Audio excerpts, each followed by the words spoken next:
Сезон охоты закрыт, вот только ненасытные браконьеры продолжают орудовать в Вознесеновских лесах. В свою очередь, егеря открыли охоту на браконьеров. Поиск нарушителей начинается с раннего утра по холмам, бездорожью, сквозь капризы погоды. Приехали демонтировать засидки.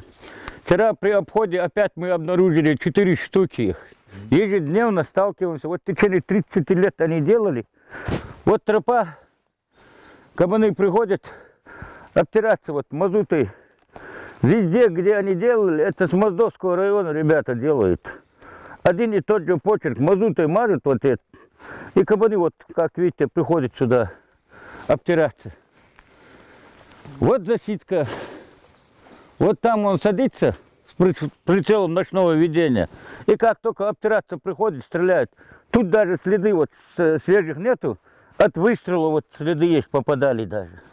За сегодня это уже вторая точка с браконьерской засидкой, которую удалось обнаружить и ликвидировать сотрудникам Малгобекского охотничьего участка. Как правило, все засидки устанавливают рядом с небольшими водоемами. В этом случае их несложно найти. Убрать металлические прутья из дерева невозможно. Уже там в дерево впилось, его, чтобы дерево не свалить, никак не уберешь. И видите, мощно этот с буровых штанг сделаны, вот опоры все это. Уже дерево вросло туда. Надо будет завалить дерево, иначе ничего не получится. Всего под присмотром лесничих более 8000 гектаров леса. Этот участок считается у браконьеров лакомым. Болотистое место, неподалеку ручей. Расставив здесь по периметру перемазанные мазутом шпалы, остается только ждать. Здесь же на дереве кресло незаконных охотников. На высоте от 2 метров добыча просто не учует запах гостей. Егеря изучают следы и время пребывания браконьеров. По их словам, они охотятся зачастую ночью. Современные технологии позволяют. Тепловизоры, бинокли ночного видения и высокоточные снайперские винтовки. Стандартный арсенал сегодняшних охотников. Видите, тепловизор. И смотрите, сколько у него обзора, смотрите. С тепловизора он 400-500 метров снимает. Как днем видимость у него и дальнобойное оружие. Вот это для ночных работ сделано, вот это специально.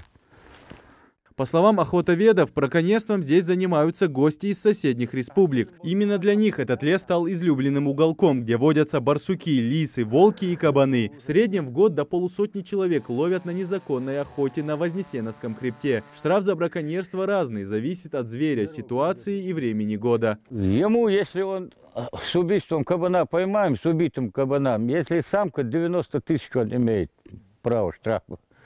Если мужского рода, то 40 тысяч ему штраф. Если без ничего с ружьем, уже закрытые сроки охоты, поймаем, 5 тысяч штраф ему. Если он с тобой, ты другого взял и ружье ему передал, до 30 тысяч ему за передачу ружья. Днем мы не оставляем их в покое, они сейчас на ночной образ перешли. Мы и ночью ловили, и будем ловить. За этот день егерям удалось ликвидировать 5 засидок браконьеров. Всего их набралось уже 120. До открытия сезона охоты, а это в сентябре, охотоведам не раз придется прочесать весь лес, ликвидируя оставшиеся ловушки. К тому же сюда они часто наведываются с кормом для животных, поддерживая флору и фауну в стабильности. Идрис Ижиев, Асхаб Белакиев, Новости 24.